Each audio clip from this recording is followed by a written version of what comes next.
बिस्मिल्लाहिर्रहमानिर्रहीम। अस्सलाम वालेकुम नाज़रीन, जुमा मुबारक। प्रोग्राम सिटी एटेन में मैं हूँ आपकी मेज़बान अना यूसुफ। उम्मीद है आप सब लोग ठीक ठाक होंगे। आज के प्रोग्राम में कुछ खबरें हैं और इसके साथ साथ प्रोग्राम में आगे चल के हमें मेहमानों ने भी ज्वाइन करना है। लेकिन आपको पता है जी, हमारे प्रोग्राम का बाकायदा आगाज़ होता है। हमारा पहला सेगमेंट है एक दिन एक नेकी। ला रसूलिहिल करीम अम्मा बाद। मेरे दोस्तों, बुज़ुर्गों, भाइयों, ख़ुसूसन मैं अपने सियासतदान भाइयों से इल्तिमास करूँगा, अल्लाह के लिए सियासी इख्तिलाफ को छोड़कर आओ मज़लूमों की मदद के लिए निकल आओ।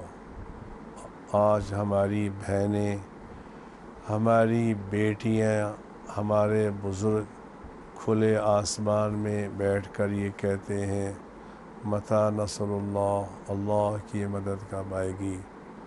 इसके बावजूद हम अपने सियासी इख्तिलाफ़ात के अंदर मशगूल हैं। ये सियासत बाद में भी हो सकती है। अल्लाह की मखलूक की मदद करो, मदद करो, मदद करो। अल्लाह मुझे भी आपको भी तौफ़ीक़ अता फ़रमाए। व आखिरु दावाना अनिल हम्दुलिल्लाहि रब्बिल आलमीन। जी, तो ये था आज का पैगाम। आज की खबरें क्या हैं? सबसे पहली खबर है, गैर कानूनी कमर्शियल इमारतों को कानूनी हैसियत देने की तैयारियां। LDA कवानीन में तब्दीली करेगा।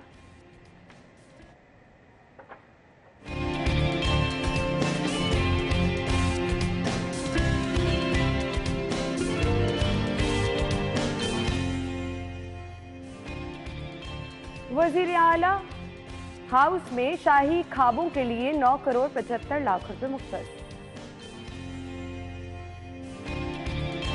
LPG माफिया बेलगाम, गैस की कीमत में दोगुना इजाफा।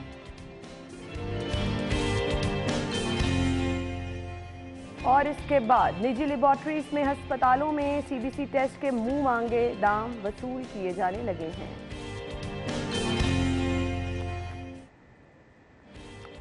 सो नाज़रीन, खबरें आप जान चुके हैं। इन खबरों की डिटेल्स क्या हैं? हमारे साथ स्टूडियो में हमारे सीनियर रिपोर्टर इमरान यूनुस और इरफान मलिक मौजूद हैं। अस्सलाम वालेकुम। क्या हाल चाल है आपके? अच्छा जी, आ जाते हैं पहली खबर की तरफ। और पहली खबर हमारे पास ये है जी, ईवान वज़ीर आला की हिदायत पर LDA स्कीमों की रीक्लासिफिकेशन पर तरामीम के लिए तजावीज़ तलब की गई हैं। 8 साल से तामीर इमारतों को कानूनी हैसियत मिल जाएगी। मतलब हो क्या रहा है? ये गैर कानूनी कमर्शियल इमारतों को लीगल करने का फैसला बड़ी जल्दी ख्याल आ गया जी। इमरान भाई, देखिए जी, लाहौर में बेतहाशा गैर कानूनी तामीरात जो हैं वो मौजूद है। स्पेशली बात की जाए जिन एरियाज़ की यहाँ बात की गई, जिनमें गुलबर्ग है, गार्डन टाउन है, यहाँ भी बेशुमार ऐसी इमारतें जो हैं वो गैर कानूनी हैं। इनकी क्लासिफिकेशन जो है वो अब की जाएगी कि इनको दोबारा से नए सिरे से देखा जाएगा और जो 8 साल से पहले की तामीर शुदा हैं उनको कानूनी हैसियत देने के लिए उनको जो है वो कानूनी बनाया जाएगा। और इस हवाले से जो LDA ने ये जो प्लान मुरतब किया है, ये सिर्फ इसलिए किया है कि इससे रेवेन्यू जनरेशन जो है वो LDA को मिलेगी।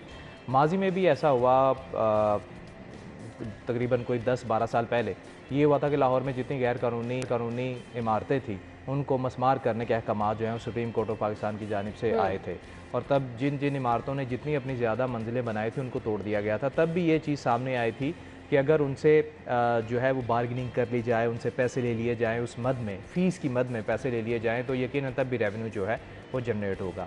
लेकिन अब जो है यहाँ पर 2-3 चीज़ें जो हैं वो यहाँ लाजमी डिस्कस करना मैं चाहूँगा कि पहली बात तो ये है कि आप ठीक है, जो गैर कानूनी इमारतें हैं उनको आप लीगल करने जा रहे हैं, जो कि चलें बड़ी अच्छी बात है। इससे क्या होगा, जिन्होंने वो बिल्डिंग्स बनाई हुई हैं उनको भी फ़ायदा हो जाएगा, डिपार्टमेंट को भी फ़ायदा हो जाएगा। ये तो एक कानूनी नुक्ता है। दूसरी बात ये है कि ये चीज़ भी देखनी चाहिए कि ये गैर कानूनी इमारतें जो हैं वो बनी कैसे, क्या उन अफसरान के खिलाफ भी कोई कार्रवाई अमल में लाई जाएगी। माजी में भी हमने ये देखा कि जहाँ जहाँ गैर कानूनी इमारतें बनी थी और अगर वो चीज़ हाईलाइट हुई है और उन अफसरान के खिलाफ कोई केसेस हुए हैं, तो वो अफसरान अगर उस सीट पे नहीं है तो किसी और इदारे में किसी अच्छी पोस्ट पर वो अफसरान जो है वो बराजमान है। ऐसी मिसालें जो हैं वो अभी भी मौजूद है। दूसरी एक बड़ी अच्छी बात जो है वो इसमें इस खबर में रामे ने जो है वो डिस्कस की है, वो ये है कि इन एरियाज़ में लाइक गुलबर्ग में और गार्डन टाउन में यहाँ पे गुंजाइश है कि आप बुलंदो बाला इमारतें जो है वो बना सकते हैं। इस चीज़ की इजाज़त जो है वो पहले गुलबर्ग मेन बुलेवर्ड जो है वहाँ पर इजाज़त नहीं थी।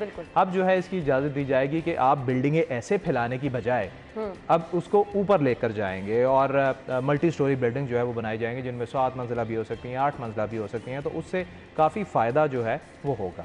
अच्छा, मुझे इरफान ये बता दें, ये जो 8 साल बाद इनको ख्याल आया है और अभी कुछ इलाकों का बताया गया है कि जहाँ पर ये किया जाएगा, उसके अलावा बाकी लाहौर का क्या होगा? और ये इन तक पहुँचते हुए भी मेरे ख्याल से वर्किंग करते हुए भी अच्छा खासा टाइम लग जाएगा। बिल्कुल है ना, जैसे इमरान ने बात की कि कुछ साल पहले, जो बल्कि कुछ नहीं, एक दहाई पहले जो है वो इस तरह का क्रैकडाउन हुआ था सुप्रीम कोर्ट के अहकामात पे, और वो जो प्लाजे मस्मार किए गए थे, आज भी अगर उनकी हालत जाके देखी जाए तो वो एज इट इज़ बिल्डिंग खाली पड़ी हुई हैं, जिसमें आहट टावर एक बहुत बड़ा कलमा चौक के करीब एक प्लाज़ा बनाया गया था, उसकी ऊपर की जो 4 मंजिलें गिराई गई, लेकिन उसके बाद वो प्लाज़ा जो है वो नहीं चल सका। उसके साथ साथ उसी एरिया में अगर हम बात करें तो वहाँ पे हॉस्पिटल थे कुछ 2, उनकी जो टॉप के 4 फ्लोर थे वो मस्मार किए गए, और वो उसके बाद वो तमाम के तमाम प्लाजे जो हैं वो खाली पड़े हैं, खंडर बन चुके हैं। एक तो वही बात कि ये प्लाजे बनते कैसे हैं, जब ये बन रहे होते हैं ये कुछ दिनों में तो बनते नहीं हैं, इसके लिए एक टाइम चाहिए, इसके लिए सालों दरकार होते हैं।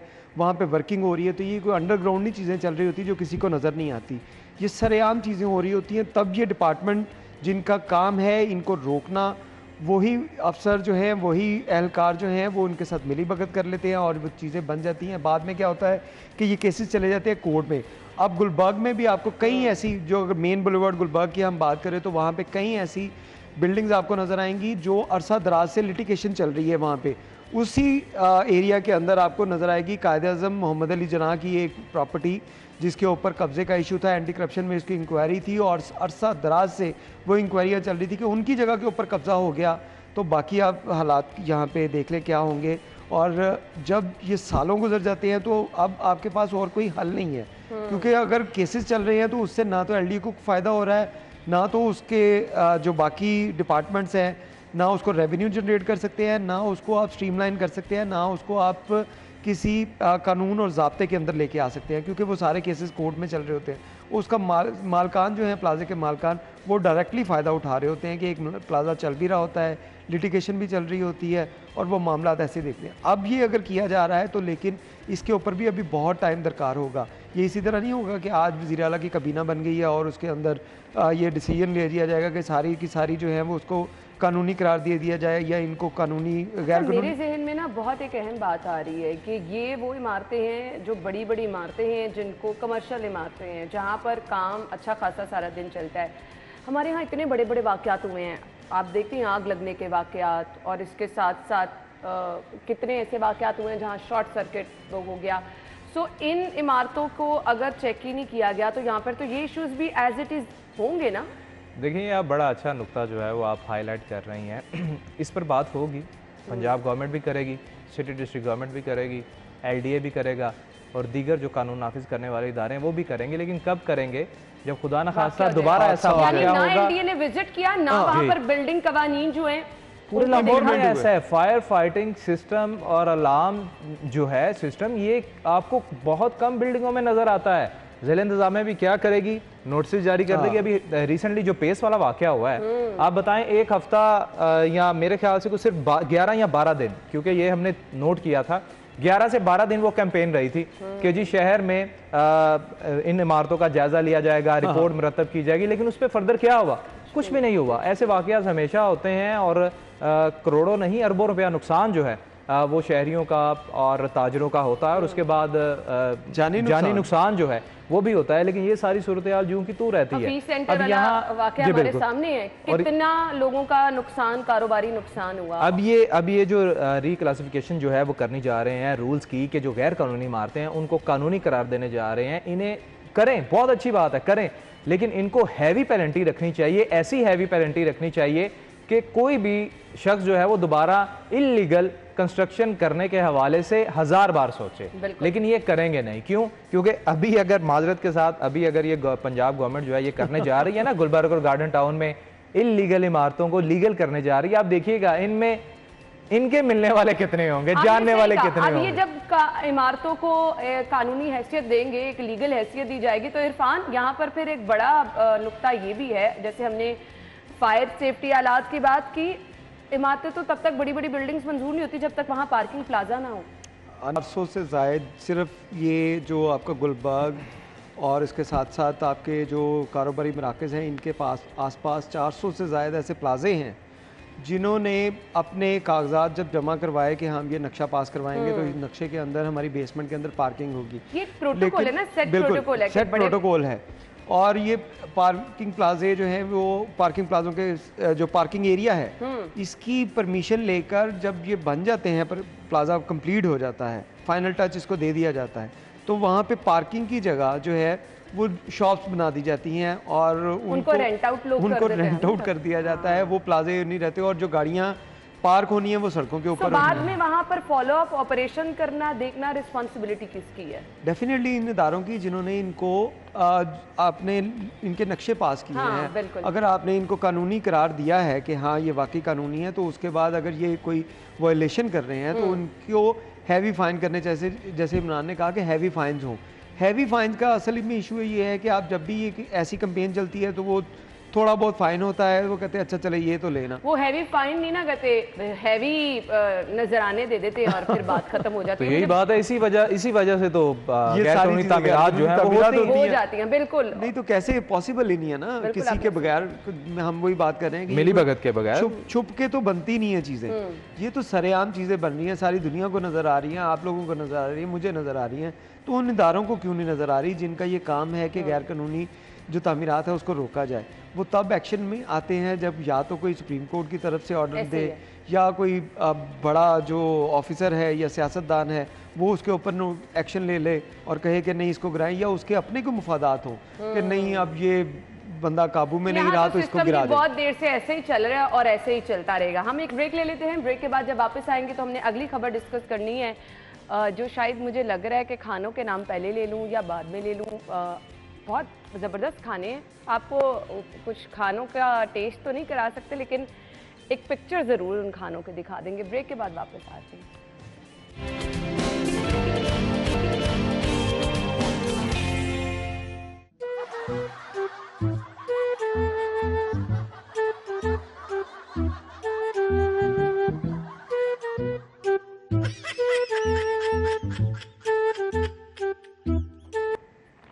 और इस वक्त अगर आयशा कैमरा हमारे रिपोर्टर्स की तरफ मूव कर दे तो दोनों ने सामने स्क्रीन पर नजरें जमाई हैं।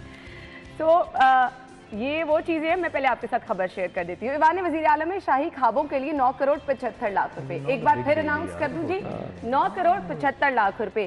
शाही खानों में तीतर, बटेर, सालम बकरे की रान, chicken, leg piece, sea food और आला दर्जे के फल शामिल होंगे। 1 करोड़ 23 लाख से मटन और बीफ खरीदा जाएगा। चिकन की खरीदारी के लिए 1 करोड़ 30 लाख रुपए का तखमीना। 7 कंपनीज क्वालिफाई हुई हैं। ये इतना सारा खाना किन लोगों के लिए, कौन खाएगा, मुझे समझ से बाहर है। इमरान भाई क्यों आप लोग इतने गौर से खाने को देख रहे थे? देखिए जी, एक तो सुबह का टाइम है और इतने लजीज खानों का आपने नाम लिया और ऊपर से आपने उनके ग्राफिक्स और पिक्चर्स जो हैं वो शेयर कर दी। एनी हो, अली रामे का शुक्रिया कि उसने ये चीज़ जो है ये हाईलाइट की है। और ये अभी सिर्फ ईवान वज़ीर आला के हवाले से जो है ये बात डिस्कस हो रही है कि वहाँ पर 9 करोड़ 75 लाख तकरीबन 10 करोड़ की मद में कि अपने लोगों के खाना जो रूटीन का बनता है। नहीं ऐसा नहीं है। बात ये है कि वज़ीर आला हाउस, ईवान वज़ीर आला, ये ऐसी जगह हैं जहाँ पर VVIP गेस्ट ने आना है। हमेशा जो बाहर से गेस्ट आते हैं वो ऑब्वियसली ईवान वज़ीर आला आते हैं, उनके लिए भी जो खाने या शाइये या ज़ोहराने जो हैं वो दिए जाते हैं, तो उनमें भी खाने जो हैं वो इसी किस्म के लजीज खाने जो हैं वो दिए जाते हैं। लेकिन ये बात नहीं है कि जो स्पेशली VVIPs के लिए खाना जो है वो सेपरेट होता है और बाकी जो उनके साथ स्टाफ होता है उसके लिए सेपरेट होता है, और जो 7 ड्राइवर्स और बाकी होते हैं उनके लिए सेपरेट खाना होता है। तो इसके साथ साथ नॉर्मली जो ईवान वज़ीर आला में मीटिंग्स होती हैं, ब्यूरोक्रेसी की जितनी भी मीटिंग्स होती हैं, उनके हवाले से भी जो उनको रिफ़्रेशमेंट जो दी जाती है उसके बिल भी जो है वो इसमें शामिल है। और ये कोई जो है ये आम हमेशा ऐसे ही होता है और हर साल ये होता है।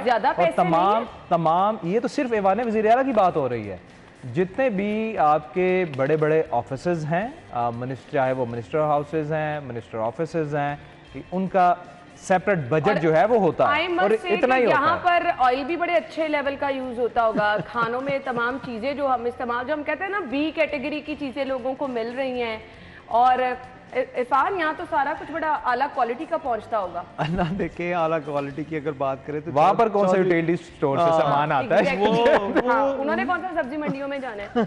ये सारी चीज़ें देखिए, चौधरियों को तो वैसे ही खाने पीने पे बड़ा जो है उनका कहा जाता है कि आओ रोटी शोटी खाओ मिट्टी पाओ, लिहाजा आप भी इन चीज़ों पे मिट्टी पाएं, क्योंकि ये जो खर्चे कम नहीं होने, ये सिर्फ जो अवाम को बेवकूफ़ बनाने के लिए बातें की जाती हैं कि हमें अवाम का दर्द पता है, हम महंगाई कम करेंगे। और वो झूठे लोग वो जो ऐसे दावे करते हैं, कोई भी पार्टी हो वो यही रोने देती है आके कि हम अवाम का दर्द समझते हैं। और असल जैसे इमरान ने बात की कि यही होता है कि हर दौर के अंदर जो है वो इसी तरह करोड़ों रुपया, अरबों रुपया खाबों पे ऊपर लगा दिया, अपने प्रोटोकॉल के ऊपर, शाहाना जिंदगी के ऊपर लगा दिया। हालात इस बात की इजाजत दे रहे हैं, सवाल ही नहीं पैदा। देखें हम पूरी साहब ने गुजरात के लिए बड़े बड़े फंड्स मंजूर करा लिए। पूरी दुनिया से इस वक्त जो इमदाद मांग रहे हैं कि हमारे जो भाई हैं, हमारी बहनें हैं, हमारे बुजुर्ग हैं, वो हमारे पाकिस्तानी जो हैं वो डूब चुके हैं, उनके हालात बुरे हैं।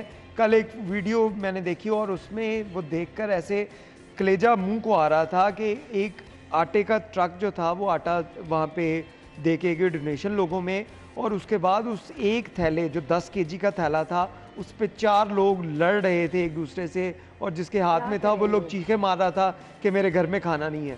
तो एक तरफ पंजाब की ये हालात हैं, दूसरी तरफ हमारे जो वज़ीर आला हैं उनके ये हालात हैं कि 7 कंपनियां, देखें एक कंपनी को नहीं दिया गया, 7 कंपनियों को ये ठेके दिए गए कि आप अपने अपने जो खाने हैं वो यहाँ पे ला के रखा करेंगे, जो मेहमानों के लिए होंगे, जो इनके अपने लिए होंगे, जो इनके ड्राइवर्स के लिए होंगे, इनके मुलाजमीन के लिए होंगे। और इतना बड़ा जो ईवान वज़ीर आला का तो स्टाफ अच्छा खासा उन्हें ऐसे ही है वो, और रोजाना का उनका खाना भी देखें वो चीज़ें सेपरेट होंगी, वो सेपरेट है, वो सेपरेट है। गैस के लिए जो गेस्ट आते हैं ये बिल्कुल ही ऐसे ही है, ये उनके लिए नहीं है जो आप समझते हैं कि वहाँ पे अगर कोई माली है तो उसको भी बेचारे को ये खाना खिलाया जाएगा, वहाँ पे अगर कोई ड्राइवर है तो उसको भी ये खाना खिलाया जाएगा, उनको तो पास नहीं भटकने दिया जाएगा। ये तो उन लोगों के लिए होगा जो वहाँ पे बड़ी बड़ी गाड़ियों में आएंगे, जो बड़े बड़े अफसरान के या बड़े बड़े जो वहाँ पे ओहदेदार होंगे उनके मेहमान होंगे, उनके लिए वो नवाजिशात जो हैं वो ये की जाएंगी, उनको ये तवाज़ा करवाई जाएगी जिसमें पूरी पूरी रान होगी। देखें अब यहाँ पे ये गरीब आवाम के साथ जो अगर ये आप सलाजत गान को ये खबर पढ़ाएं तो क्या वो आपको दुआएं देंगे? दुआएं देंगे, वो तो बददुआएं देंगे, और ये बददुआएं इन लोगों को लगेंगी था कि आप इस तरह के सारे जिनको मैं खर्चे उनको बंद कर दें, चश्के बंद करें और आप सिंपलिसिटी की तरफ आए। आप अपने यही 9 करोड़ 75 लाख रुपए जो है ये सैलाब गान को दें आम खानों की तरफ। आई डोंट थिंक सो कि आपके कोई बड़े बड़े मेहमान आएंगे तो उनको पता चलेगा कि आपने देखिए ये जो ये जो बातें की जाती थी कि जी इमरान खान जो हैं वो एक चाय की प्याली और बिस्कुट, वहाँ पे भी ये हालात थे। वज़ीर आज़म हाउस जब ये वज़ीर आज़म थे तो तब भी इसी तरह खर्चे होते थे, इसी तरह सिक्योरिटी प्रोटोकॉल वो सारी चीजें थी। अब पंजाब में भी इसी तरह। हमारे जितने भी सियासतदान हैं इमरान भाई, क्या ये इस लेवल के लोग नहीं है कि ये एक अच्छा खाना मेहमानों के लिए अपनी जेब से अफोर्ड कर लें? तो ये सियासत में क्यों आते हैं? सियासत में क्यों? आपको क्या लगता है कि अवामी खिदमत के लिए पाकिस्तान की सियासत की मैं बात कर रहा हूँ, आपको लगता है कि पाकिस्तानी सियासत में अवामी खिदमत के लिए लोग सियासत में आते हैं? हरगिज़ नहीं भाई। वो अपने इलेक्शन पे करोड़ों रुपया लगाते हैं, बाज़ औक़ात तो अरबों रुपया भी लगाते हैं, वो और वो अरबों रुपया लगाते हैं। तो भाई कमाना भी तो है ना उन्होंने। अब ये देखें, ये जो बात है सिर्फ 9 करोड़ 75 लाख, और जिस तरह इरफान ने बात की कि भाई एक तरफ तो सैलाब की आफत जो है वो आई पड़ी है, वहाँ पर उन लोगों को मदद की ज़रूरत है। यही तो वजह है कि जब भी आपकी कोई इमदाद के लिए आता है तो वो जब देखता है कि भाई मैं जिनकी मदद करने के लिए आया हूँ, उनके जो ऊपर बैठे हुए लोग हैं, जो सियासतदान हैं, उनकी जिंदगी कैसी है, वो हैरान हो जाते हैं, परेशान हो जाते हैं। यार इनको जरूरत है, इनको जरूरत है। और ऐसी मेम्स जो हैं वो भी आप देखती हैं कि सोशल मीडिया पे जो है वो रहती हैं। और वो मैं देख भी रहा था कि सैलाब के दिनों में किसी ने वो पोस्ट भी शेयर की हुई थी कि एंजेलिना जूली जो है वो जब पाकिस्तान में आई थी इमदाद देने के लिए, तो वापस जाके उसने क्या कहा था, उसने कहा खुदा का खौफ आए, उनकी जिंदगी देख के तो मैं हैरान रह गई हूँ कि कितने अमीर सियासतदान है वहाँ के, ब्यूरोक्रेसी उनकी कितनी अमीर है, कैसे वो खाना खाते हैं, कैसे रहते हैं, शाहाना प्रोटोकॉल है। इनको पैसों की ज़रूरत नहीं है, इनको हरगिज़ मदद ना करें, इनको कहें कि अपना तर्ज ज़िंदगी बदलें और जो अवामी खिदमत है उसको अपनाएं। अवामी खिदमत को कोई अपना ले तो फिर ये मसाइल ही ना रहे। खैर, ये जो खाने हैं जिनमें तीतर, बटेर, सालम बकरे और रान रोस्ट, पता नहीं मुझे नहीं समझ आ रहा कि अगर यही शहाना शशके रहे तो फिर अवाम इसी परेशान रहेगी। इतने इतने बड़े बजट जो है वो सिर्फ खाने की मद में और सिर्फ शाही खानों और सिर्फ मेहमानों के लिए मंजूर होते रहेंगे। पता नहीं फिर आगे क्या होगा। खैर, अवाम की किस्मत क्या है? महंगाई। अवाम की किस्मत क्या है? महंगी सब्जियां, महंगे फल। फल तो कोई ख़रीदता ही नहीं। और अभी जो आगे बड़ा मसला सर उठाने वाला है, गैस नहीं होगी तो एलपीजी मज़ीद महंगी होती चली जाएगी। ब्रेक के बाद आकर डिस्कस करते हैं। Stay with us.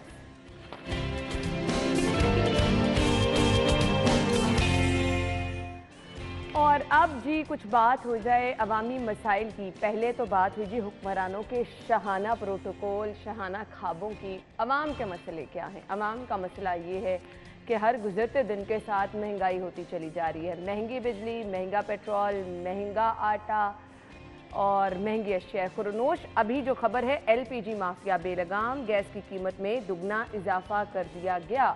अच्छा जी, एक तो कीमत में इजाफा होना एक अलहदा बात है, उस पर जो माफिया इलाकों की बुनियाद पर, और फिर एक बड़ा इशू जो यहाँ पर है, आपके पास गैर मयारी सिलेंडर जिनकी वजह से खुदा न खास्ता बहुत बहुत बड़े हादसा भी होते हैं। इमरान भाई, देखिए जी, अभी आपने सिलेंडर्स की बात की तो मैं आपको ये ज़रूर बताना चाहूँगा कि गैर म्यारी सिलेंडर जो है वो क्या होता है, ताकि शहरियों को पता हो। ज़रूर।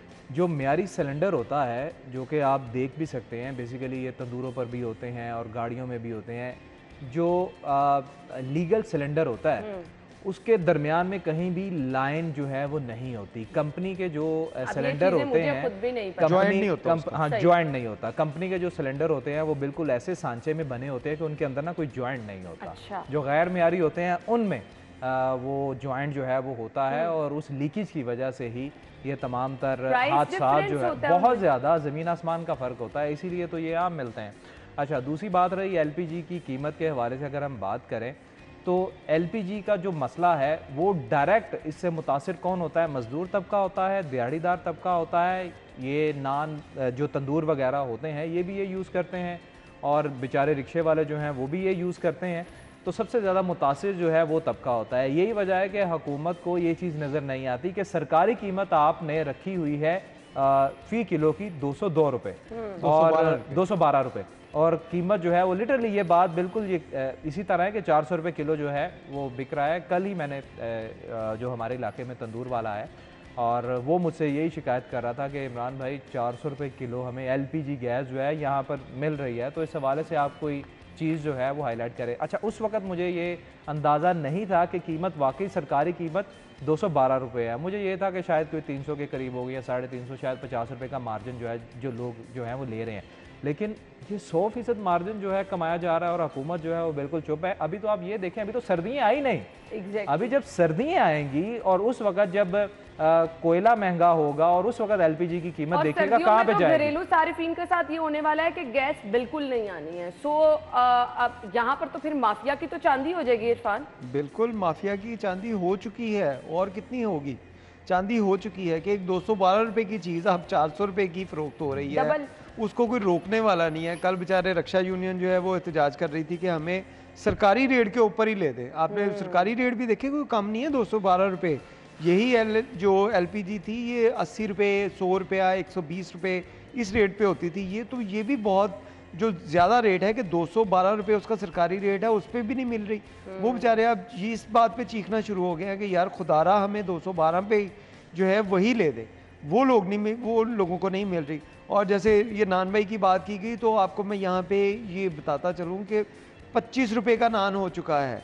जो सरकारी रेट जिसके बारे में कहा जाता था कि जी 15 रुपये का या 18 रुपये का नान हम कुलचा करेंगे, वो अब मार्केट में 25 रुपये का मिल रहा है। और ये वो आम गली मोहल्ले के तंदूर हैं जहाँ पे 25 का बिक रहा है। अगर ये स्पेशल कुलचा नहीं है, स्पेशल कुलचा 35 रुपए का। वो अगर आप चले जाएं किसी पोश इलाके में या किसी अच्छे रेस्टोरेंट में, घर मेहमान आ गए हैं, रोटी तो वो वैसे ही नहीं बना सकता क्योंकि 8-9 बजे के बाद गैस है, सवाल ही नहीं पैदा होता। और अगर ऑप्शन रह जाती है आपने बाजार से नान रोटी मंगवानी, वो 500 रुपए की कम से कम उसको नान रोटी बाहर से मंगवानी पड़ेगी। फिर उसके घर में जो मेहमान है उसको वो अकोमोडेट कर सकेगा और खुद भी खा सकेगा।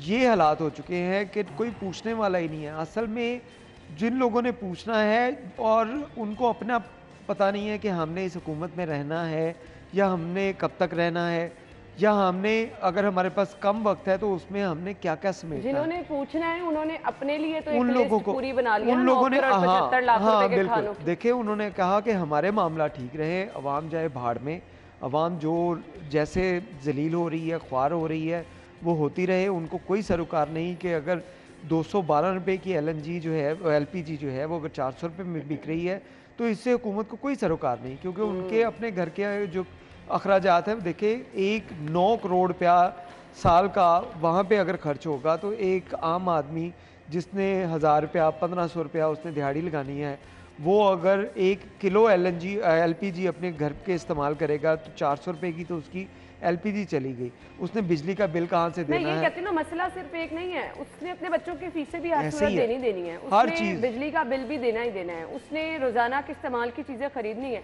आप यकीन माने वो जो मंथली ग्रॉसरी वाली एक होती है ना टर्म के, सब लोग इकट्ठी महीने की चीजें खरीद लेते हैं, लोगों की सकत खत्म हो गई। खत्म हो गया है वो काम, तो खत्म हो गया। जो लोग पहले सोचते थे कि हम हफ्ते का राशन जी 15-20 हज़ार रुपये का हम राशन इकट्ठा ले आते हैं ताकि हमें बार बार शॉप्स पे ना जाना पड़े और इकट्ठा लेके आएंगे तो सस्ता पड़ेगा, वो चीज़ें ख़त्म होगी। अब आप देखें कि हर चीज़ की, आप वो घी ले लें, आप कोई और चीज़ ले लें, अचार ले लें, हर चीज़ की आपको ऐसी पैकिंग नज़र आ रही है जो 10-10 रुपये की, 20-20 रुपये की वो आपको मार्केट में मिल रही है।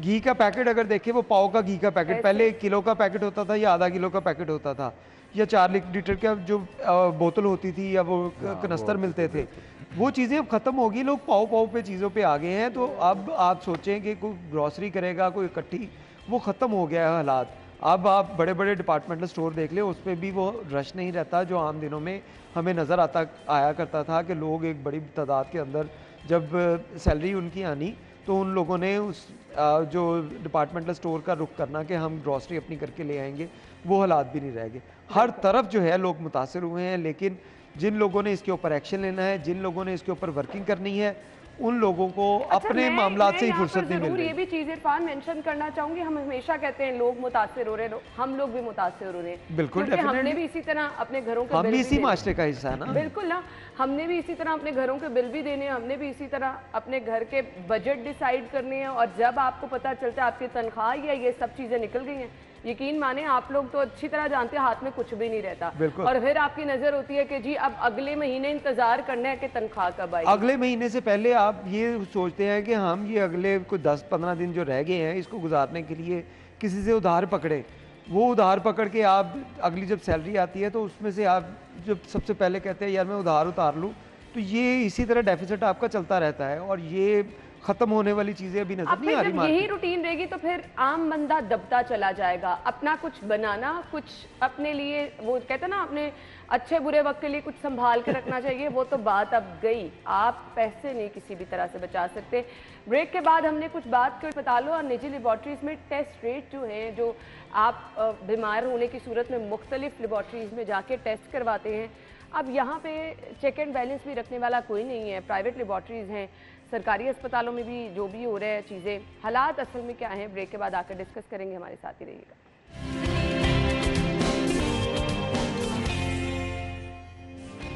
Welcome back. और अभी जी खबर ये है कि निजी लेबॉर्ट्रीज और अस्पतालों में CBC टेस्ट के मुंह मांगे दाम वसूल किए जाने लगे हैं। सरकारी अस्पतालों में तो वैसे आपकी कोई सुनने वाला नहीं है, और मुफ्त टेस्ट की सहूलियात तो मैं नहीं बता रही जी कितनी आम है और किस हद तक आवाम की पहुंच में है, आप सभी लोग जानते ही जानते हैं। उसके बाद ऑप्शन क्या रह जाती है लोगों के पास कि वो जाएं प्राइवेट लेबॉर्ट्रीज में, प्राइवेट अस्पतालों में, जहां पर अब ये है कि लोग आपको दोनों हाथों से लूट रहे हैं। इरफान क्या कहेंगे? ना, ये बात बिल्कुल ठीक है कि सरकारी हॉस्पिटल के अंदर तो अब वहाँ पे होता ही नहीं है। वो कहते हैं जी नहीं हमारे पास टाइम नहीं, आप कल आइएगा, या और टेस्ट की सहूलत और अद्वियात की सहूलत, शायद आपको कोई चेक कर ले लंबी कतारों में लगने कभी जाके चेक कर लें आपके, ना आपको फ्री मेडिसिन मिलेगी, आप इमरजेंसी में चले जाएं, आपको वहाँ पे पर्चियाँ लोग लेके जो मेडिकल स्टोर है उनकी तरफ भागते हुए नजर आ रहे होंगे कि अगर उनका पेशेंट अंदर है तो डॉक्टर कह देगा ये ले आओ, ये ले आओ, ये ले आओ। अच्छा, फिर उसके बाद टेस्ट जो हैं, इसके लिए मुझे याद है कि जब ये डेंगू पहले 2016 में आया था तो उस वक्त वज़ीर आला जो थे वो अब के वज़ीर आज़म थे, तो इन्होंने ये बड़ा अच्छा काम किया था कि तमाम जो प्राइवेट हॉस्पिटल थे उनको उन्होंने फोर्सली ये कहा था कि आपने 100 रुपये का CBC का टेस्ट करना है, क्योंकि 90 रुपये इसका इसके ऊपर अखराजात आते हैं, आप 10 रुपये अपना एक्स्ट्रा रख के 100 रुपये का करें।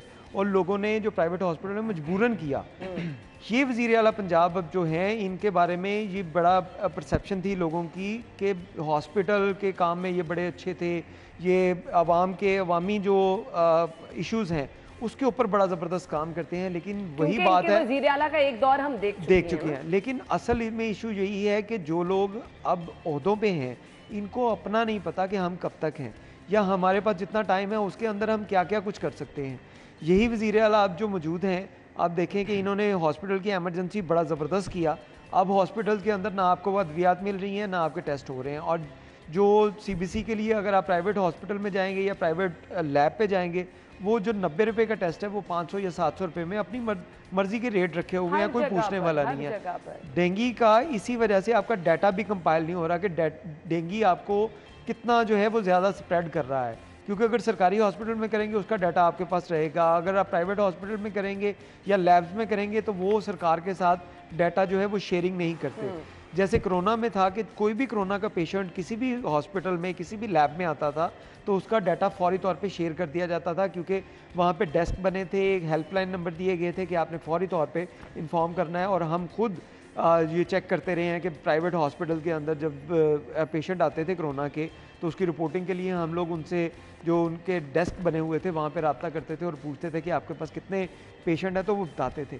अब ये प्रैक्टिस नहीं हो रही, जिसकी वजह से आपके पास ना तो डाटा है और डाटा ना होने की वजह से आप उस तरह इकदाम भी नहीं कर पा रहे कि अगर आपको पता चल जाए कि सूरत हाल क्या है, हाँ, तो डेंगू किस हद तक अकॉर्डिंग सद्देबात कर लें। असल में इशू ये चल रहा है कि जिन लोगों ने ये करना है उनके अपने मामलात और चल रहे हैं, उनको अपनी कामों से फुर्सत नहीं है। इसी वजह से पूरे सूबे का जो है इस वक्त बुरा हाल हो चुका है, बल्कि मैं कहूँगा पूरे मुल्क का बुरा हाल हो चुका है।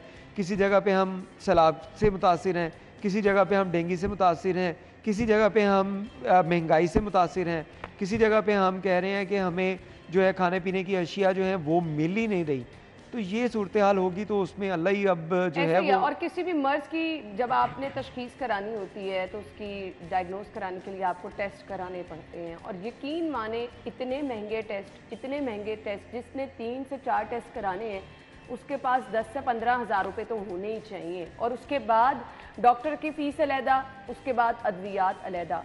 तो किस तरह लोग गुजारा करें इमरान भाई? देखिए ना, पाकिस्तान का हर शहरी सांस लेने के अलावा हर चीज़ पे टैक्स देता है, और वो टैक्स सिर्फ इसलिए नहीं गवर्नमेंट लेती कि सिर्फ ID कार्ड बना के देना है, शहरियत देनी है। वो टैक्स जो है वो इसलिए दिया जाता है कि अगर वो बेघर है तो उसको घर फराहम करने की ज़िम्मेदारी हुकूमत की है।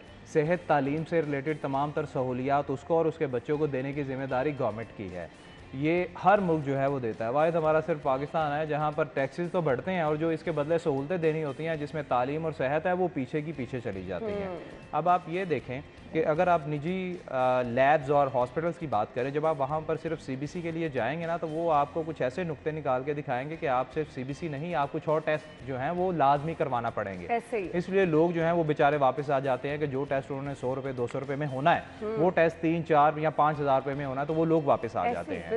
और दूसरी ये बात रही कि गवर्नमेंट ने तकरीबन 1.5 महीना पहले जो है ये रेट मुकर्रर किए थे कि 90 रुपये जो हैं वो CBC रखे जाएंगे, लेकिन अब आप ये देखें 1.5 महीने का दौरानिया बहुत ज़्यादा होता है और अभी तक ये इस चीज़ को यकीनी नहीं बना पाए हैं कि जो प्राइवेट लैब और प्राइवेट हॉस्पिटल्स हैं वो भी 90 रुपये में बेचें। ये हुकूमत की जानिब से, महकमा सेहत की जानिब से सिर्फ सरकारी हॉस्पिटल में नहीं, प्राइवेट हॉस्पिटल पर भी लागू होता है कि वो 90 रुपये में करें, लेकिन वो नहीं कर रहे। माजरत, वक्त बहुत कम है, बहुत बहुत शुक्रिया आप लोगों के वक्त के लिए। नाज़रीन, ब्रेक के बाद वापस आते हैं। खुश आमदीद आपको कहेंगे प्रोग्राम के हिस्से में, क्योंकि हमने बात की है जी महंगाई बहुत ज़्यादा हो रही है और आवाम परेशान है। सो प्रोग्राम के हिस्से में हमने सेगमेंट शामिल करना है और आपको बता देना है आज की रेट लिस्ट क्या है आज के भाव में। और अगर मैं आपको सब्जियों की रेट से आगाह करूं तो सरकारी निर्खनामों में जो सब्जियों की कीमतें हैं उसमें जो है वो कमी देखने को नज़र आ रही है। सब्जियों की कीमतों में तकरीबन कल की निस्बत 10 रुपये तक जो है वो कमी देखने को नज़र आ रही है। मेरे पास यहाँ पे कुछ सब्जियों के रेट भी मौजूद हैं। सबसे पहले हम बात करेंगे सब मसालों के हवाले से। तो जो प्याज की कीमत है, जो गुज़िश्ता रोज़ जो 80 रुपये में प्याज फ़रोख्त किया जा रहा था, आज उसकी सरकारी निर्खनामे में जो कीमत दर्ज की गई है वो 70 रुपये है, लेकिन ओपन मार्केट में जो ये प्याज है वो 110 तक फ़रोख्त किया जा रहा है। अदरक 360 रुपये, टमाटर 145 से कम होकर 140 रुपये, लेकिन ओपन मार्केट में तकरीबन 170 रुपये तक फ़रोख्त किया जा रहा है। लहसुन 220 से जो है वो कम होकर जो है 215 तक जा पहुंचा है, लेकिन ओपन मार्केट में अभी भी ये 270 तक फ़रोख्त किया जा रहा है। इसी तरह अगर हम कुछ बात करें मौसमी सब्जियों के हवाले से, तो सरकार की जानिब से मौसमी सब्जियों की कीमतों में भी जो है तकरीबन 5 से 8 रुपये तक जो है वो कमी की गई है। आलू की जो कीमत है वो 70 रुपये से कम होकर जो है वो 60 रुपये तक जा पहुंची है, जबकि गोभी 145 रुपये में जो कल फ़रोख्त हो रही थी, आज जो है उसकी कीमत ओपन मार्केट में जो है वो 200 रुपये तक फ़रोख्त की जा रही है। इसी तरह बैंगन जो है वो 78 रुपये फ़ी किलो फ़रोख्त किए जा रहा है, भिंडी 130 रुपये, पालक 63 रुपये और अरवी जो है वो 110 रुपये तक फ़रोख्त की जा रही है, जबकि शिमला मिर्च की जो कीमत है वो 350 रुपये फ़रोख्त की जा रही है। ऐसे में शहरी जो है वो काफ़ी ज़्यादा परेशान भी है। उनका कहना है कि सरकार की जानिब से कीमतें तो कम कर दी गई हैं, लेकिन चेक एंड बैलेंस नहीं है।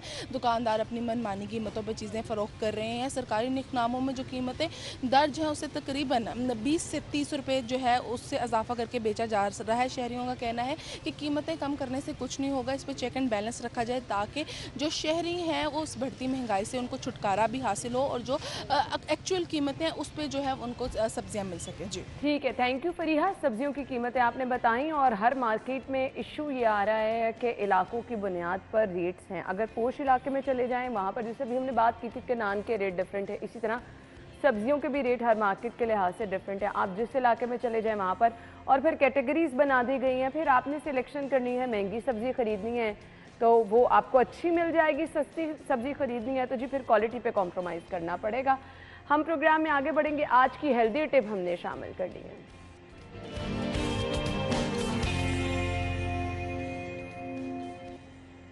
अच्छा जी, हेल्दी टिप में हम आपको बताते हैं कि कौन कौन सी चीज़ें आपकी सेहत के लिए मुफीद हैं और उनके क्या क्या आपको फ़वाइद हो सकते हैं। किशमिश का आज हम आपको बताएंगे इस्तेमाल अगर आप करें तो आपके लिए कैसे फ़ायदेमंद है। खाने में अगर किशमिश का इस्तेमाल कर रहे हैं तो आपके जिगर की सेहत को ज़बरदस्त रखने में ये अहम किरदार अदा करती है। खून की कमी को पूरा करती है। हम अक्सर कहते हैं कि जी बहुत लोग फिलाहट उनके चेहरे पर नज़र आती है, खून की कमी का शिकार हैं।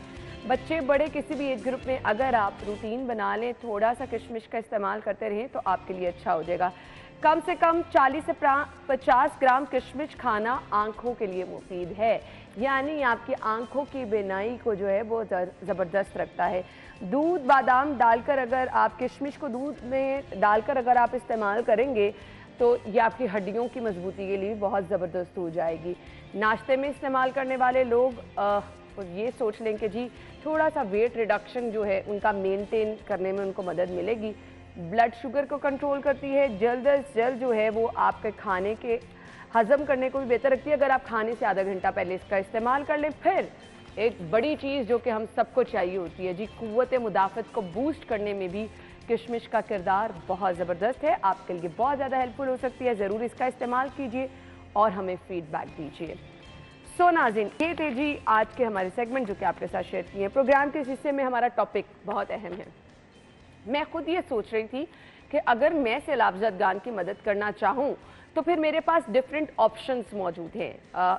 आप सभी लोग जानते हैं माह रमज़ान में हम सब लोग ज़कात अदा करते हैं। सवाल ये पैदा होता है कुछ लोगों के जहन में, अबहाम ये था कि आया वो अपने ज़कात की रकम पूरे साल में कभी भी निकाल कर, अभी जो एक आफत आई है हमारे सैलाब ज़दगान बहन भाई हैं या फिर खुदा ना खास्ता किसी और बहुत बड़ी मुश्किल में आपको कोई अपना मुसलमान बहन भाई नज़र आ रहा है तो आप उसकी मदद कर सकते हैं। इतनी सख्त नहीं रखते, लेकिन आपको पता है कि आपने साल के एंड पे जाकर ज़कात तो अदा करनी है, ज़कात की नीयत करके। लेकिन कुछ लोगों को लगता है कि ज़कात सिर्फ माह रमज़ान में देनी चाहिए। हम इस अबहाम पे जो है वो आज आपको थोड़ी सी क्लैरिटी देने की कोशिश करेंगे। हमारे साथ डॉक्टर रागिब नईमी साहब मौजूद हैं जो कि मजहबी स्कॉलर हैं, उन्हें अपने शो में वेलकम करेंगे। अस्सलाम वालेकुम सर। वालेकुम अस्सलाम व रहमतुल्लाहि व बरकातुहू। बहुत बहुत शुक्रिया डॉक्टर साहब आपके कीमती वक्त के लिए। हमारा आज का टॉपिक है जी, हम जैसे देख रहे हैं कि हमारे बहन भाई जो कि सैलाब की जद में हैं, मुतासर हुए हैं, घर बार सब कुछ उनका मिट गया, ख़त्म हो गया।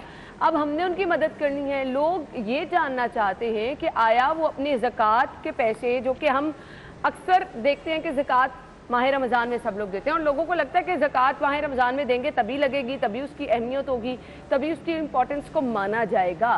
क्या हम अपनी ज़कात के पैसे अभी अपने सैलाब ज़दगान के बहन भाई जो हैं उनकी हेल्प के लिए दे सकते हैं? बिस्मिल्लाहिर्रहमानिर्रहीम। यकीनी तौर पे इस वक्त पाकिस्तान की कमोबेश 35% से ज़्यादा हिस्से के ऊपर सैलाब का पानी मौजूद है और कमोबेश 4 करोड़ के करीब अफराद सैलाब के इस पानी की वजह से अपने घर बार को छोड़ चुके हैं और उनके घर और उनके मालो असबाब तमाम पानी की नज़र हो चुका है। बड़ा अहम सवाल है जो कि आज के इस प्रोग्राम की ज़िम्मेदारी बन रहा है। देखिए, इसका सबसे पहले एक मुख्तसर जवाब कि हम सैलाब के मुतासर अफराद की बहाली के लिए ज़कात की रकम इस्तेमाल कर सकते हैं, लेकिन इस जवाब की हमें कुछ तफसील की तरफ जाना होगा।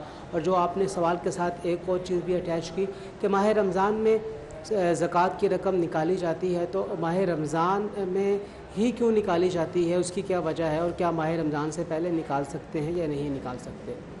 ये बात जहन में रख लीजिए कि माह रमज़ान में ज़कात की रकम इसलिए निकाली जाती है कि माह रमज़ान में कोई भी नेक अमल करने का सदका या उसका जज़ा और उसका बदला वो कई गुना हो जाता है। जैसे हदीस में आता है, अगर कोई नफल करता है तो उसे फ़र्ज़ के बराबर सवाब मिलता है और कोई अगर फ़र्ज़ अदा करता है तो उसे 70 फ़राइज़ के बराबर सवाब मिलता है।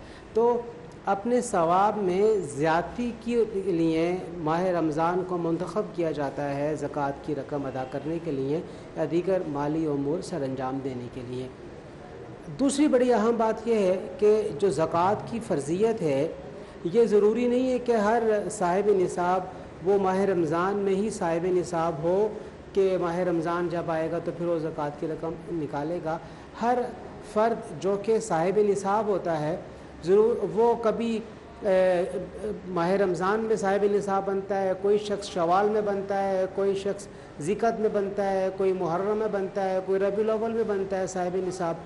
यानी जिस शख्स के पास निसाब के बराबर रकम 1 साल तक पड़ी रहे तो उसके ऊपर फिर ज़कात लाजिम होगी जो अगले साल अदा करेगा। अब माह रमज़ान में जो कि मैंने पहले अर्ज़ कर दिया, इसलिए ज़कात अदा करते हैं चाहे सवाब ज़्यादा हो। जिस शख्स पर ज़कात की रकम अपने माल में से एक्सट्रैक्ट करना मिसाल के तौर पे रबीउल अव्वल के महीने में ज़रूरी है, तो अब वो रबीउल अव्वल के महीने में अपनी माल की ज़कात कैलकुलेट कर लेता है और जब माह आता है रमज़ान का तो वो उसमें ज़कात की रकम दे देता है। अगर वो चाहे तो वो रमज़ान से पहले भी रबीउल अव्वल और रमज़ान के दरमियान में कहीं पर भी निकाल ले। और फिर ये मसला भी है कि अगर कोई शख्स हर माह ज़कात की कुछ रकम निकालता रहता है तो जब जिस महीने में उसने अपनी पूरी ज़कात की रकम कैलकुलेट करनी है तो वो पूरे साल के दौरान अदा की जाने वाली ज़कात की रकम को जमा कर ले और फिर अपने माल के ऊपर हासिल होने वाली ज़कात की रकम का अंदाज़ा कर ले। अगर वो दोनों बराबर हो गई तो उसकी तमाम ज़कात की रकम अदा हो गई, और अगर कुछ ज़कात की रकम उसने ज़्यादा अदा कर दी है अपने एस्टीमेट से तो फिर वो उसके लिए सदका बन जाएगी, और अगर कुछ रकम अभी उसकी बाकी रहती है तो वो फिर अपनी बाकी रकम ज़कात की अदा कर देता है। इस एतबार से अगर देखा जाए सैलाब ज़दगान के लिए हम ज़कात की रकम निकाल सकते हैं, लेकिन मामला यही है ज़कात की रकम जब हम निकाल लेंगे सैलाब ज़दगान के लिए तो बस हमें इस अमर की श्योरिटी होनी चाहिए कि वो वाक़यातन सैलाब ज़दगान तक पहुँचे, वो उन्हीं अदारों और तंजीमों का नतीजा है जो सैलाब ज़दगान के ऊपर ख़र्च कर रहे हैं। और ये बात भी जहन में रखें कि सैलाब ज़दगान में सादात सैयद फैमिलीज़ भी होती हैं, उन्हें किसी भी तौर पे ज़कात की रकम नहीं लग सकती है। तो एक ख़ास पोर्शन अपनी रकम का तसव्वुर कर लें कि वो ऐसी होगी जो कि ज़कात के अलावा दीगर जगहों के ऊपर ख़र्च हो सकती है। मिसाल के तौर पे 20% रकम के बारे में ये तसव्वुर कर लें कि वो सदक़े के तौर पे दे रहे हैं, बाकी 80% ज़कात के तौर पे दे रहे हैं, तो यकीनी तौर पे हम ये कह सकते हैं कि ज़कात की रकम इस तरीके से अदा हो जाएगी। और इसमें कोशिश ये करें कि अगर मुमकिन है आपके लिए तो आप बराह रास्त उन अफराद तक पहुँचने की कोशिश करें जो कि सैलाब से मुतासिर हुए हैं, और थोड़ी सी तहक़ीक़ भी कर लें कि जब वो अपने घर बार को छोड़ रहे थे तो ज़ाहिर बात है थोड़ा बहुत सोना हर घर के अंदर होता है, तोले 2 तोले। अब किसी के पास 1 तोला सोना भी है और अब सोना भी मौजूद है उसके पास, तो उसको ज़कात नहीं दे सकते, चाहे उसका सारा माल असबाब पानी की नज़र हो गया है। लेकिन अगर उसने वो सोना बेच दिया है और उसे अपनी ज़रूरियात के अंदर इस्तेमाल कर रहा है तो फिर वो ज़कात की रकम लेने का हकदार भी है और उसको हम ज़कात की रकम दे भी सकते हैं। ज़कात की रकम में हम अगर चाहें तो सामान खुर्द नोश भी दे सकते हैं, हम कपड़े भी दे सकते हैं, हम पीने वाला पानी भी दे सकते हैं, हम खैमा भी दे सकते हैं, बर्तन भी दे सकते हैं, रज़ाई कंबल, जो भी इंसानी ज़रूरत की अशिया हैं जिनका ताल्लुक़ खुर्दनोश के साथ है या ज़िंदगी की बुनियादी ज़रूरियात के साथ है, जिसके बग़ैर उसकी ज़िंदगी नहीं चल सकती है और उसकी ज़िंदगी अपनी ज़िंदगी को गुजारना उसके लिए इंतहाई मुश्किल हो जाएगा, तो इन तमाम उमूर के लिए ज़कात की रकम दी जा सकती है और ज़कात की रकम खर्च हो सकती है। अच्छा डॉक्टर साहब, ये भी कहिएगा कि क्या आप अपनी पूरी की पूरी ज़कात की रकम जो है वो अगर अभी निकालना चाह रहे हैं तो वो निकाल सकते हैं कि माह रमज़ान के लिए भी आपको कुछ ना कुछ रखना बहुत ज़्यादा ज़रूरी है, या कुछ लोगों को ये लगता है कि ज़कात सिर्फ़ और सिर्फ माह रमज़ान में दें तभी जो है इस चीज़ को जो है वो कहा जाएगा सही है। सो अगर हम साल में कभी भी अपने पैसों को डिवाइड करके कहीं ना कहीं हम नियत ये कर लें कि ये ज़कात के तौर पर हम निकाल रहे हैं, तो इसमें कोई एज सच प्रॉब्लम तो नहीं है? देखिए, ये फिर दो सवाल आपने इकट्ठे कर लिए हैं। ये एक बात तो जहन में रहे कि मैंने पहले भी अर्ज़ किया कि अमूमी तौर पे मुसलमान माह रमज़ान को मुतबर्रक और ज़्यादा सवाब व अजर वाला महीना समझते हैं और है भी यकीनी तौर पे, इस वजह से ज़कात की रकम माह रमज़ान में निकाली जाती है। लेकिन मैं ख़ुद क्यों समझता हूँ कि ये मौका ऐसा है कि अगर कोई अपने ज़कात जो उसने आइंदा आने वाले माह में कैलकुलेट करनी है उसका कुछ हिस्सा, या अगर वो समझता है कि वो अपनी सारी ज़कात अभी से निकालना चाहता है तो वो अभी से भी निकाल सकता है और वक्त से पहले भी ज़कात दे सकता है। लेकिन यह बात जहन में रहे कि अगर किसी वजह की बिना पर वो अभी अपनी ज़कात की रकम निकाल लेता है लेकिन आइंदा आने वाले महीनों में ज़कात अदा करने वाला जो उसका अपना महीना है जिसमें उस साहिब निसाब हुआ था, उससे पहले वो मुफलिस हो जाता है और उसका तमाम सामान और उसके तमाम दीगर जो उसके पास असासा जाता सारे के सारे ख़त्म हो जाते हैं, तो फिर यह बात जहन में रहे कि ये रकम जो उसने पहले निकाल दी ये सारा का सारा उसके लिए सदका बन जाएगी। और ये सवाल फिर पैदा होगा कि जो हमने तो ज़कात पहले निकाल दी थी, बेशक आपने निकाल दी लेकिन अब वो सदक़े में तब्दील हो जाएगी। और इसी तरीके से जब साल उसका पूरा हो जाएगा और उसने एक एस्टीमेशन के एतबार से अपनी ज़कात की रकम पहले निकाल ली। देखिए, हर शख्स जब भी ज़कात निकालता है वो उसे रैंडमली नहीं निकालता है, वो उसे बाकायदा कैलकुलेट करके निकालता है। और इस्लाम का बुनियादी मैसेज भी ज़कात की रकम निकालने में ये है कि अपनी तमाम असासा जात को कैलकुलेट किया जाए जो सेविंग की सूरत में मौजूद हैं, भले से वो बेचने वाली ज़मीन है, भले से वो दुकान में रखा हुआ माल तिजारत है, या रॉ मटेरियल है, या प्राइस बॉन्ड हैं, या करेंसी है, फॉरेन करेंसी है जो घर में पड़ी हुई है, या वो कमेटियों की रकम है जो कि अभी आपको मिलनी है। मतलब मुख्तलिफ जो लिक्विडिटीज़ हैं उन तमाम को शामिल करके फिर ज़कात पर कैलकुलेट की जाती है। तो हर शख्स को ये पता होता है कि मैंने पिछले साल इतनी ज़कात दी है और आइंदा साल कम बेश मेरी इतनी ज़कात बन जाएगी, तो उस हिसाब से वो अगर पहले से देना चाहे पहले से वो दे सकता है और निकालना चाहे निकाल सकता है। लेकिन उसके लिए ज़रूरी फिर भी होगा कि जो महीना उसकी अपनी ज़कात की अदायगी का है, जब वो आ जाएगा, वो तारीख़ आ जाएगी जिस तारीख़ को वो अमूमी तौर पे अपनी ज़कात कैलकुलेट करता है, वो तारीख़ आने के बाद वो अपनी ज़कात को कैलकुलेट करे। अगर उसके ज़िम्मे ज़कात की कुछ रकम रह गई है, उसके पैसे ज़्यादा हो गए, आने वाले महीनों में अल्लाह ताला ने उस पर अपना करम बहुत ज़्यादा फरमा दिया और उसकी सेविंग्स बहुत बढ़ गई, पिछले साल से भी बढ़ गई, तो फिर जितनी रकम उसकी ज़्यादा सेविंग हुई है अमूमी तौर पे जो पहले वो देता था, तो नई रकम के ऊपर जितनी भी ज़कात बनेगी वो फिर रमज़ान के महीने में अदा कर ले, ताकि उसकी जो ज़कात का क्वांटम है वो सारा का सारा उसके हकीकी सेविंग के इक्वल हो जाए, उसके हिसाब से। ठीक है डॉक्टर साहब, यहाँ पे ये भी वाज़ेह कर दें कि देखें अब सैलाब ज़दगान है, हमें नहीं पता कि इसमें किस किस कैटेगरी के कौन कौन से लोग शामिल हैं। सो अगर हम अपनी ज़कात की रकम निकाल के जैसे कि आपने कहा कि सैयद सादात जो हैं उनको ज़कात नहीं लगती, इसके अलावा फिर हम देखते हैं दूसरे मज़हब के लोग भी हैं, क्या हम अपनी ज़कात की चीज़ें जो हैं, पैसे जो निकाल रहे हैं, उन लोगों को दे सकते हैं जिनका मज़हब कोई दूसरा है? देखिए, हमारे पास ऑप्शन जो मैंने पहले अर्ज़ की है कि हम ज़कात निकालने लगे हैं ना, तो फिर हम ना 25% एक एस्टिमेशन में अमूमी तौर पे इसको ले रहा होता हूँ, तकरीबन 15 से 25% तक, कि हम इसे ऐसे अफराद के लिए मुख्तस कर दें जो अफराद ज़रूरतमंद तो हैं लेकिन उन्हें ज़कात नहीं लगती, जैसे सैयद हैं, जैसे गैर मुस्लिम हैं।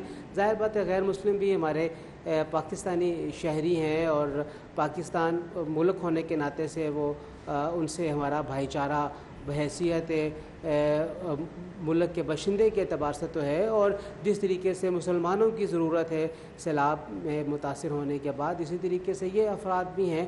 तो इसीलिए मैंने ये अर्ज़ किया कि एक एस्टिमेशन के तौर पे हमने अगर फ़र्ज़ किया 1 लाख रुपए सैलाब ज़दगान के लिए निकाले हैं, तो फिर आप अपने जहन में तसव्वुर रख लें कि 75% के करीब वो तो ज़कात की मद में अदा हो जाएं, और 25% जो हैं वो आप एक्स्ट्रा अखराजात में उसे तसव्वुर कर लें, जिस तरह मैंने अर्ज़ किया सादात के लिए या दीगर मामलात के लिए, और इस तरीके से फिर आप कैलकुलेट कर लें। पूरी की पूरी रकम जो आपने ज़कात की मद में दी है, आप उसे 100% ज़कात तस्वुर ना करें। मेरा ज़ाती नज़रिया ये इसमें है कि 20-25% जो है ना, उसे आप दीगर उमूर के लिए रख लीजिए। ठीक है डॉक्टर साहब, कुछ देखने वालों को मैसेज आप देना चाहें? भी जाना है ब्रेक की तरफ, वापस आएंगे एक ब्रेक के बाद।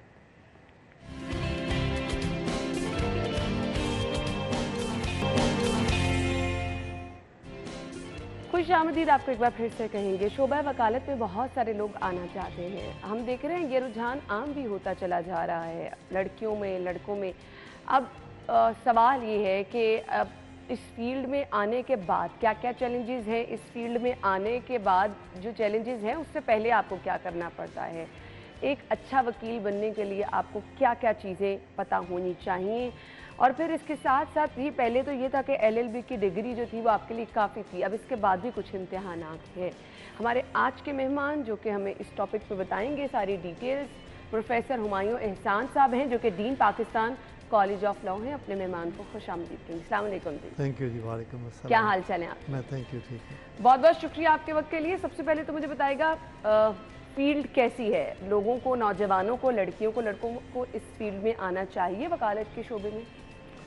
नहीं, देखिए फील्ड तो बहुत अच्छी है, इसके अंदर पोटेंशियल भी बहुत है, और फिर इस डिग्री के बाद जो प्रोफेशनल अपॉर्चुनिटीज़ हैं वो बड़ी डाइवर्स हैं। प्रैक्टिस तो उसकी एक साइड है, फिर जुडिशरी में जा सकते हैं, फिर बहुत सारे कमीशंस हैं, सिविल सर्विस में आप आ सकते हैं, और फिर बिजनेस साइड के अंदर, और फिर जितनी बड़ी मल्टीनेशनल कॉरपोरेशंस हैं सारों के इन हाउस काउंसिल्स होते हैं।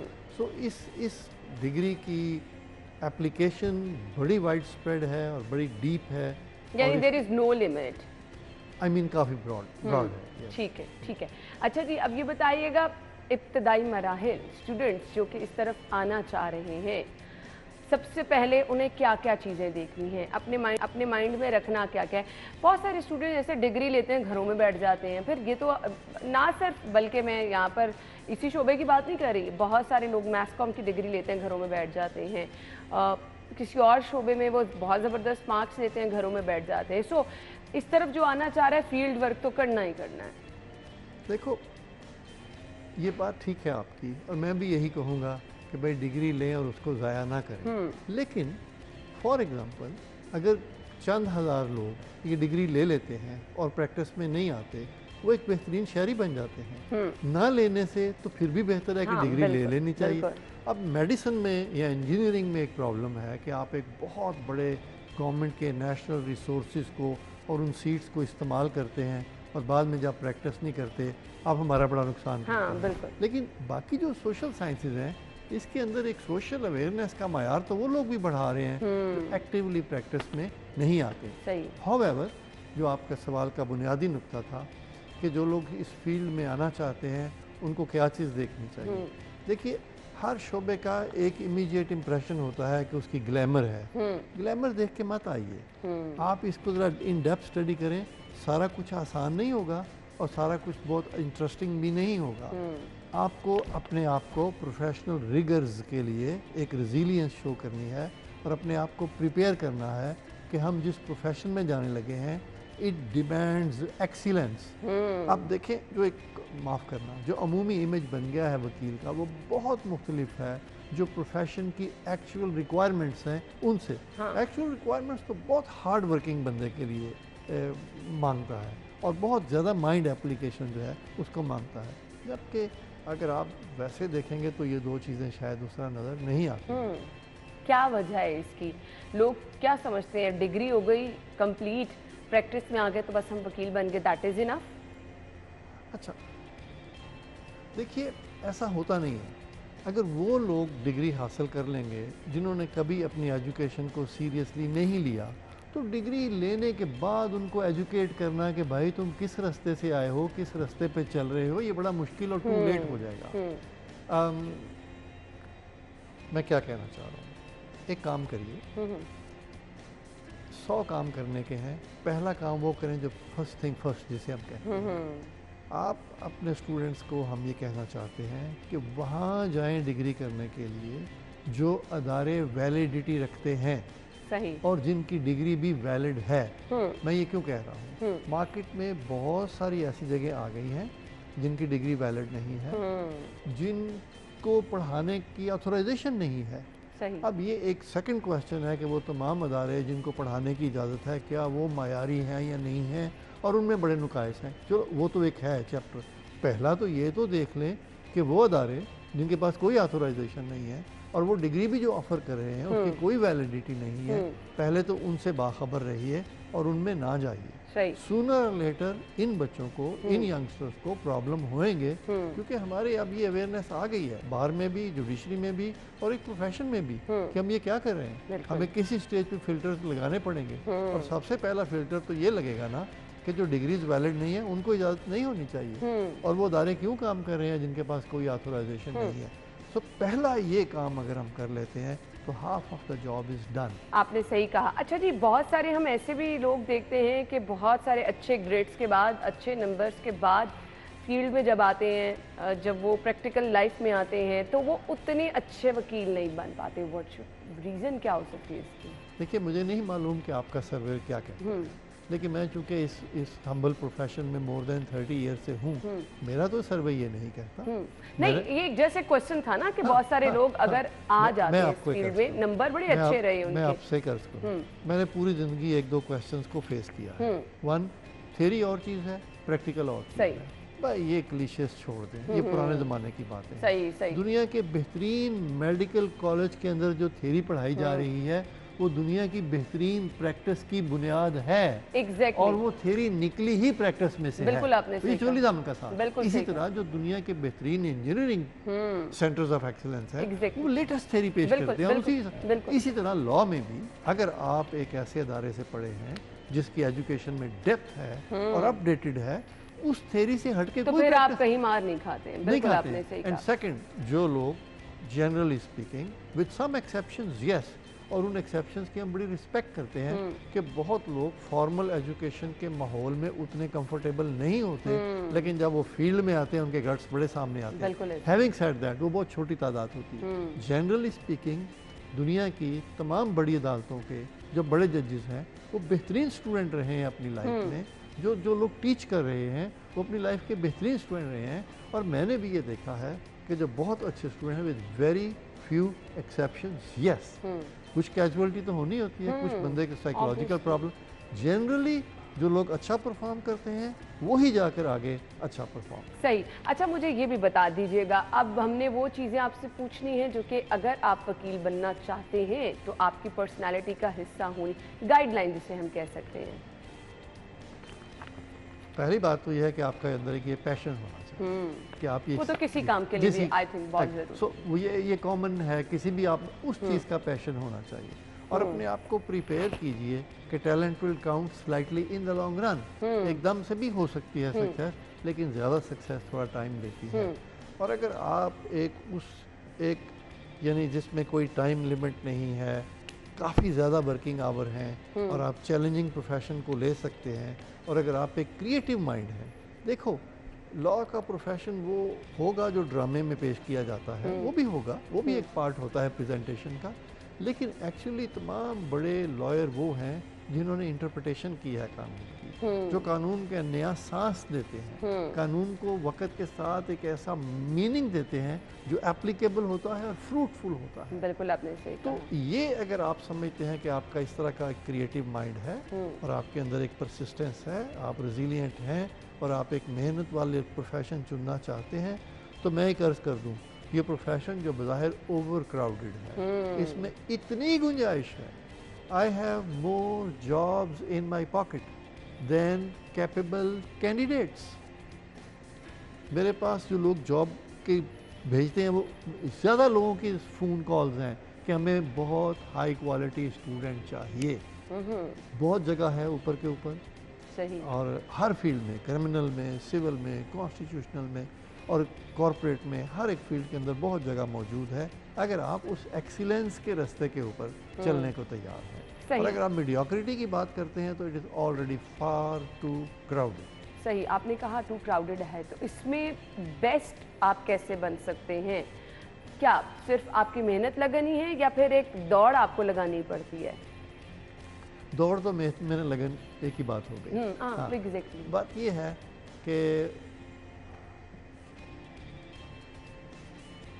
वो लोग जो एज ए हैबिट अपना माइंड अप्लाई करते, अगर वन क्वालिटी आप कहें, वो लोग जो एज ए हैबिट हर सिचुएशन के अंदर अपना माइंड अप्लाई करते हैं, ये लोग बिलाखिर कामयाब होते हैं। बिल्कुल आपने सही कहा। सही। अच्छा, मुझे ये बताइएगा, कहा जाता है ख़वातीन के लिए ये फील्ड फेवरेबल नहीं है, बहुत सारी ख़वातीन फील्ड में आती हैं, थोड़ी देर काम करती हैं, छोड़ के चली जाती हैं, इसकी वजह क्या है? देखो, विद ऑल ड्यू रिस्पेक्ट, बहुत सारे लोग जो आते हैं थोड़ा सा उतना सीरियसली नहीं आते, वो जल्दी छोड़ जाते हैं। हाँ। लेकिन ख़वातीन के लिए ये फील्ड बहुत सूटेबल है। देखिए, जब मैंने टीचिंग शुरू की तो हार्डली कोई सिविल जज लड़की होगी, फीमेल होगी। आज आप आकर देखिए, हमारी जो पिछली फीमेल जजेस की कॉन्फ्रेंस थी उसके अंदर हंड्रेड्स में थी, और अब आपकी तमाम कोर्ट्स के अंदर फीमेल हैं। तो इसलिए बहुत जगह है फीमेल्स के लिए। और कुछ चीज़ें, मतलब मैं अब क्लीशेड बात नहीं करना चाहता, मगर आप देखिए कि ख़वातीन को ग्रेटर चैलेंज है मर्दों की निस्बत। ख़वातीन अपने टैलेंट को प्रूव करना चाहती हैं। ख़वातीन कॉन्शियस हैं कि अगर मेरे से गलती हुई तो मुझे किसी ने माफ़ नहीं करना। ख़वातीन कॉन्शियस हैं कि अगर मैंने बहुत अच्छा काम ना किया तो मेरे लिए रास्ते बंद हैं। तो वो जनरली स्पीकिंग लॉ ऑफिस के अंदर बहुत अच्छा परफॉर्म करें। और दूसरा, on the average female community का compare to boys of that comparable age focus ज़्यादा है। सो एम्प्लॉयर बड़ा खुश होता है जब उसके पास ऐसा कोई रिलायबल वर्किंग पर्सन आ जाता है जो काम पे फोकस रखता है और उसके माइंड में और हरकतों में डाइवर्स चीज़ें जो इररिलेवेंट हैं उनमें कम है। सर, मैं आपसे ये जानना चाहूँगी, अब जिसने अपनी एजुकेशन कंप्लीट कर ली है, वो फील्ड में आना चाह रहा है, so there are so many options ना, सो आपको राइट ट्रैक का इंतखाब करना भी वक्त पे बहुत ज़्यादा ज़रूरी होता है। किस तरह से आपको पता चलेगा कि ये फील्ड आपके लिए, इधर फौजदारी भी है, दीगर दूसरी भी डिपार्टमेंट्स हैं, आपके लिए सूटेबल कौन सा है? आपका राइट ट्रैक टाइम पे पकड़ना कितना ज़रूरी है? आपके लिए एक सीनियर का होना कितना ज़रूरी है? ये चीज़ें कितनी मैटर करती हैं? ये चीज़ें पहले सीक्रेट थी, ठीक, पता ही नहीं चलता था कौन क्या है, और एक लॉटरी लगती थी कौन किस स्टेज पे बदलता जा रहा है। लेकिन अगर आप मुझे 1 मिनट दें, मैं आपकी तवज्जो लेता हूँ। अगर आप एक ऐसी जगह पढ़ रहे हैं जो सिर्फ आपको सवाल नहीं याद करा रहे, ये 10 सवाल याद कर लें, ये पर्चे में आएंगे, आप इसका ये जवाब दिए, नहीं है। अगर आपकी वो स्किल्स ट्रेनिंग कर रहे हैं, आपकी तालीम ऐसी है जो स्किल्स ट्रेनिंग को साथ लेके चलती है। बिल्कुल आपने सही कहा। दूसरी बात, जो एनालिटिक अप्रोच है पढ़ाने के अंदर, और जो एक विड्थ एंड डेप्थ है पढ़ाने के अंदर, जब मैं एक पढ़ूंगा आपसे और मैं पढ़ते पढ़ते मुझे क्रिमिनल लॉ में ज़्यादा इंटरेस्ट पैदा होता है, बिल्कुल। या मुझे पढ़ते पढ़ते मैं कहता हूँ क्रिमिनल लॉ में मुझे थोड़ा सा अच्छा नहीं लगता, मैं कॉर्पोरेट में कंफर्टेबल हूँ, या मैं कहता हूँ no I have a slightly more political and challenging mind और मैं पब्लिक इंटरेस्ट में आना चाहता हूँ, या कॉन्स्टिट्यूशन, तो ऐसी एजुकेशन के अंदर और जिसमें स्किल्स की ट्रेनिंग का पार्ट भी शामिल हो, स्टूडेंट ने सारे पर्चे करने हैं। LLB basic degree is your fundamental degree, इसको कभी अंडर एस्टिमेट नहीं करना चाहिए। मैं ये बात रिक्वेस्ट करना चाहता हूँ कि भाई LLM और PhD अपनी जगह पे बहुत बड़ी डिग्रियाँ हैं, आपकी बुनियादी डिग्री आपकी LLB है, उसी की बेस पे सारी आपने आगे रखी, उसका ज़्यादा ख्याल रखें। सही।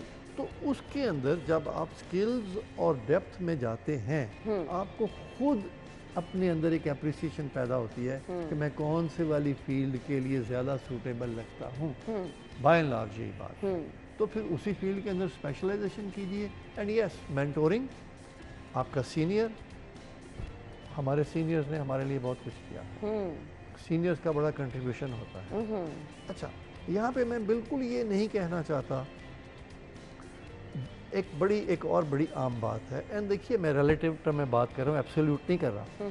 किससे बात करें, वो कहते हैं जी स्कूलों में तो कुछ नहीं होता, असल चीज़ तो फील्ड होती है। नहीं भाई, स्कूल असल चीज़ होती है, यही अब हमारी एजुकेशन ही हमें वो हमारे अंदर, बिल्कुल आपने सही कहा, वहाँ से आप पूरा कुछ लेके निकले।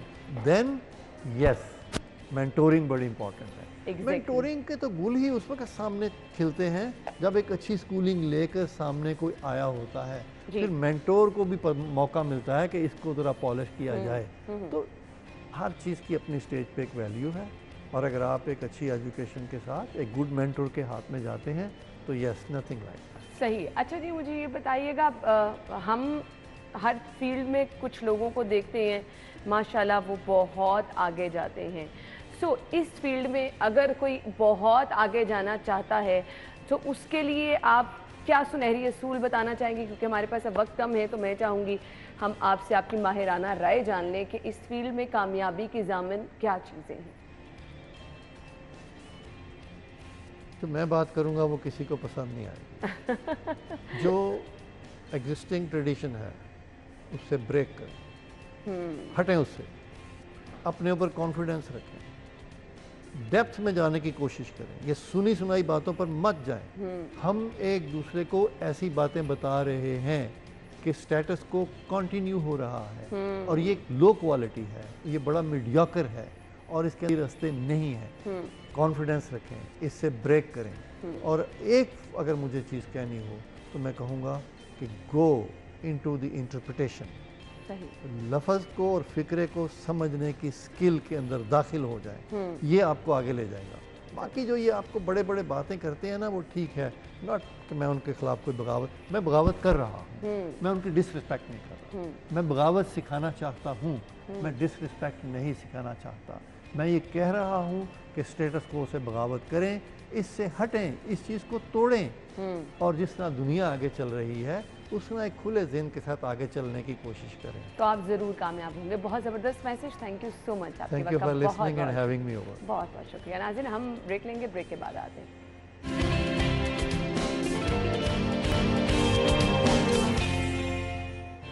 Welcome back. प्रोग्राम के सिलसिले में मौसम की सूरत हाल जान लेते हैं कि आज का बाहर का मौसम कैसा है। हमारे साथ हमारी रिपोर्टर मौजूद होंगी। कोमल, ओवर टू यू।